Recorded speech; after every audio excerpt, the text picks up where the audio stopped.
Trauma is not what you think it is. I want to read you a few sentences from the book I wrote in 2021 that is called Becoming Yourself. And in this book, I have a chapter focused on trauma. So a few sentences from that. I define trauma as an experience full of terror that shakes the structure of a person's energy and attention. As a result, the person separates a part of themselves, their attention and energy, from the trauma in order to survive. It's like we send ourselves out of ourselves not to be there when it happens, not to experience the terror, not to go through it at all. We actually move ourselves away. So the next sentence is, for the body, trauma is not something that happened in the past if a part of you is continuing to experience it in the present. Which means that any trauma that we suffer from, if we didn't manage to heal from it, our body still experiences this trauma as happening now. And we have to make an effort, an incredible effort, to disconnect ourselves from it, float above it, and somehow continue to live, which the older we get, gets more and more hard. Now, trauma can be anything that you experience that is traumatic. You can take 100 people, pass them through the same experience. For some of them it will be traumatic, for others not at all. It's a very individual question. Trauma can happen from anything. Bullying at school, sexual abuse in childhood, war. If I look at the list of things that are considered situations that have so much terror, so much pain, so much difficulty, then we have an endless list of possible traumatic events. The question is how we take it.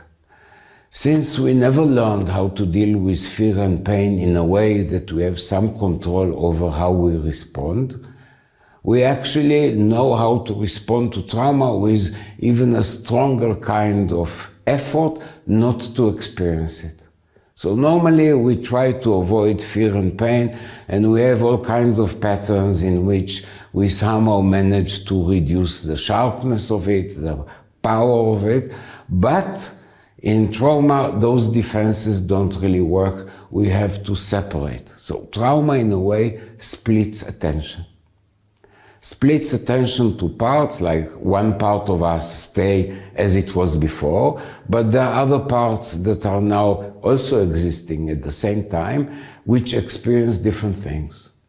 So the result of trauma can be infinite amount of symptoms, depends on what was the trauma, but most of what people do when they experience trauma is the two most important things. One is trying to come out of the body, leaving the body there and escaping to a place that has no sensations, no emotions, and it's like observing what is happening but totally disconnected. To do this act is an incredible act of energy and attention, and we actually split from ourselves. Now, the split part constantly experiences the trauma. Now, all of this happens in our body.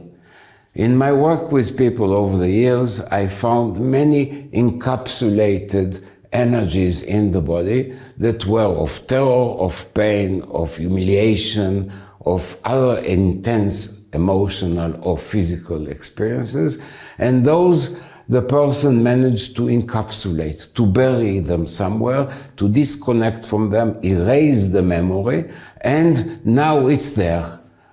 Now, the fact that it's there means that we have to constantly invest the energy to keep it dormant.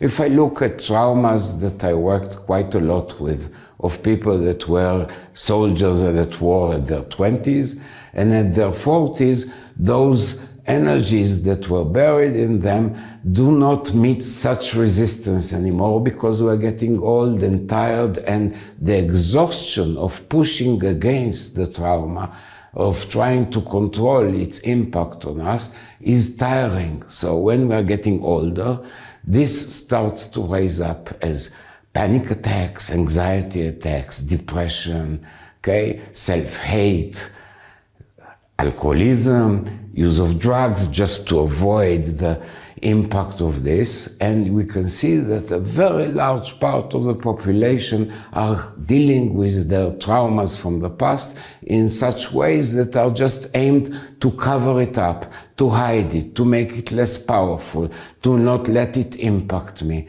And actually we are continuing the process of splitting our attention and investing our energy against ourselves.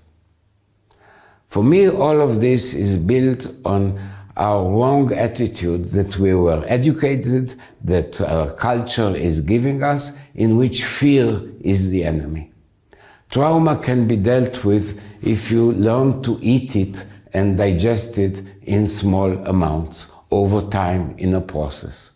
That you approach the trauma through what you do not to feel it. Because we try not to feel it by contraction, in many places, including our diaphragm, including our necks, including if it has some sexual aspect, including our genitals, and we are contracting in a way so strong that we lose the feeling of the place.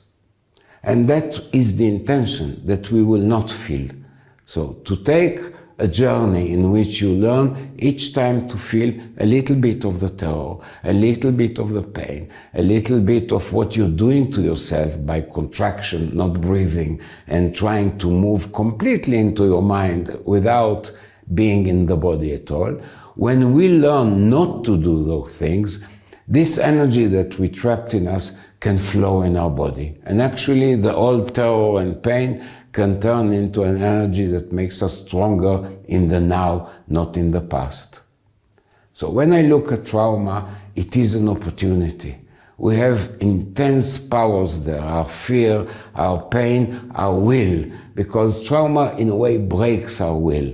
We are now two instead of one. So in this kind of process, you are learning to unify your attention, to become one again, to not separate between you and your fear and pain, but learn slowly to experience it, to digest it, and turn it into something that makes you more powerful.